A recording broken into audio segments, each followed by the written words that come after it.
వినుకొండ మాజీ MLA Bolla Brahmanaidu arrest అయ్యారు. బ్రేకింగ్లో చూస్తున్నాం. కాంచీపురంలో సైబరాబాద్ పోలీసులు ఆయన అదుపులోకి తీసుకున్నారు. ప్రభుత్వ భూముల కబ్జా కేసులో బ్రహ్మనాయుడును అరెస్ట్ చేశారు.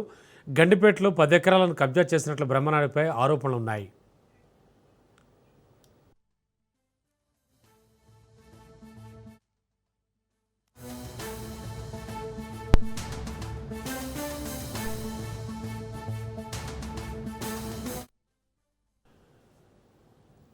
వినుకొండ మాజీ ఎమ్మెల్యే బొల్లా బ్రహ్మనాయుడు అరెస్ట్ అయ్యారు. కాంచీపురంలో సైబరాబాద్ పోలీసులు ఆయన అదుపులోకి తీసుకున్నారు.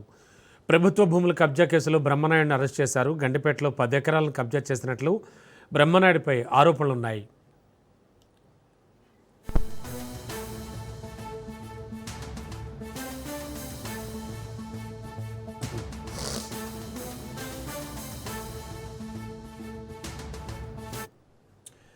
ఈ అంశానికి సంబంధించి మరింత అదనపు సమాచారం అందించడానికి మా కరెస్పాండెంట్ రమేష్ సిద్ధంగా ఉన్నారు.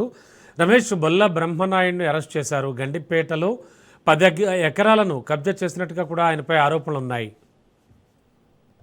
రమణ, ఏదైతే మరి మాజీ ఎమ్మెల్యే బొల్లా బ్రహ్మనాయుడు కూడా కొద్దిసేపటి క్రితం కూడా సైబరాబాద్ పోలీసులు కూడా అరెస్ట్ చేసినట్టు కూడా మనకి అందుతున్న సమాచారం. ఈ నేపథ్యంలోనే మాజీ ఎమ్మెల్యేగా ఉన్నటువంటి ఆ సమయంలో గండిపేటకు సంబంధించినటువంటి 10 ఎకరాల భూమికి సంబంధించినటువంటి కొత్త జీవోలు, దొంగ జీవోలు సృష్టించి ఆయన ఈ విషయానికి పాల్పడడానికి కూడా కొంత రాష్ట్ర వ్యాప్తంగా దుమారం రేపుతున్నటువంటి పరిస్థితి కనపడుతుంది. అయితే అటు అధికార పార్టీ మధ్య, అటు విపక్షాల నేతల మధ్య కూడా మాటల యుద్ధం కొనసాగుతుంది. అటు ఆ ప్రభుత్వం ఇప్పుగా ఉన్నటువంటి జీవి ఆంజనేయులు ఏదైతే ప్రభుత్వాన్ని అడ్డం పెట్టుకొని దొంగ జీవోలు సృష్టించి బొల్లా బ్రహ్మనాయుడు యొక్క అవినీతి బయటపడ్డదంటూ కూడా ఇటీవల ఆయన మీడియా ముఖంగా చెప్పినటువంటి పరిస్థితి అయితే కనపడుతుంది. అయితే ఇటీవల గత 10 రోజులుగా కూడా బొల్లా బ్రహ్మనాయుడు కోసం అటు హైదరాబాద్ పోలీసులు కూడా పూర్తి స్థాయిలో తన నివాసానికి, నరసరావుపేట నివాసానికి కూడా వచ్చి అక్కడ విచారణ జరిపినటువంటి పరిస్థితి. అయితే వారి కుటుంబ సభ్యులను కూడా విచారణ చేశారు. ఏదైతే మరి వారి నివాసంలో సోదాలు నిర్వహించారు. ఎందుకంటే జీవోలు ఏ విధంగా సృష్టించారు, జీవోలు ఎక్కడెక్కడ తయారయ్యాయి, ఇప్పటికీ దానికి ఆ కేసుకు సంబంధించి కూడా కొందరిని ఇప్పటికే అదుపులో తీసుకున్నటువంటి నేపథ్యంలో ఆయన బొల్లా బ్రహ్మనాయుడిని విచారించేటువంటి అవకాశం ఉంది. అంటే ఈ జీవోలు సృష్టించడానికి ప్రధాన కారణం ఎవరెవరు దీనిలో పాల్గొన్నారు ప్రత్యక్షంగా అనే అంశాలపైన కూడా బొల్లా బ్రహ్మనాయుడిని కూడా విచారించేటువంటి అవకాశం ఉంది.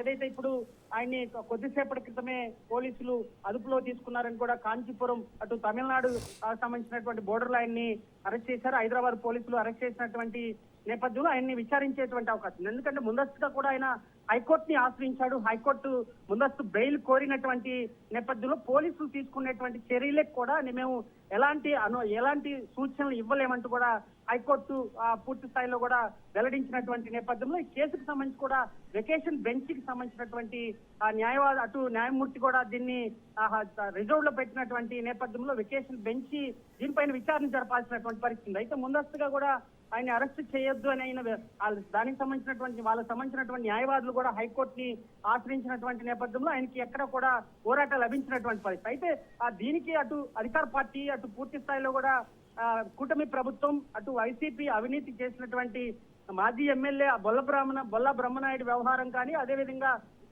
తెలంగాణకు సంబంధించినటువంటి కేసుకు సంబంధించి కూడా కొంత వివాదాస్పదంగా మారినటువంటి పరిస్థితి. ఎందుకంటే ఆ కేసు పూర్తిగా మరి ఆ చీటింగ్ కేసు నమోదైనటువంటి వెంటనే కూడా బొల్లా బ్రహ్మనాయుడు అజ్ఞాతంలోకి వెళ్ళాడు. ఫోన్ స్విచ్ ఆఫ్ చేసి అజ్ఞాతంలోకి వెళ్ళినటువంటి నేపథ్యంలో ఆయన పోలీసులు గాలింపు చర్యలు కొనసాగాయి. అయితే ఈ కేసుకు సంబంధించి కూడా కొంత తీవ్రత అంటే కేసు సెక్షన్ చిన్నదైనప్పటికీ కూడా ఈ కేసు కొంత తీవ్రత ఎక్కువ ఉన్నటువంటి నేపథ్యంలో, కేసు గ్రావిటీ ఎక్కువ ఉన్నటువంటి నేపథ్యంలో తనకి ఉచ్చు బిగించుకునేటువంటి అవకాశం. ఎందుకంటే ప్రభుత్వ జీవోలు ఖచ్చితంగా ఇటు మాజీ ఎమ్మెల్యేలు, అదేవిధంగా తనకు సంబంధించినటువంటి అనుచరులు ఈ విధంగా ప్రభుత్వాన్నే మిస్లీడ్ చేయడమే కాకుండా ప్రభుత్వ జీవోలనే సృష్టించినటువంటి నేపథ్యంలో అటు ప్రభుత్వ అధికారులు కూడా కొంత సీరియస్ గా తీసుకున్నటువంటి నేపథ్యంలో జీవోలు ఎందుకు సృష్టించాల్సి వచ్చింది, అదేవిధంగా స్థానికంగా ఉన్నటువంటి ఆ పొలానికి సంబంధించినటువంటి యజమానులు అటు బొల్లా బ్రహ్మనాయుడిని ఏ విధంగా ఆశ్రయించారు, అప్పట్లో ఉన్నటువంటి ఎవరైతే బొల్లా బ్రహ్మనాయుడికి సంబంధించినటువంటి 3 వ్యక్తులను కూడా ఇప్పటికే అదుపులో తీసుకున్నటువంటి నేపథ్యంలో వారు ఇచ్చినటువంటి సమాచారం, అంటే మాజీ ఎమ్మెల్యే పాత్ర ఎంతవరకు ఉంది, అదేవిధంగా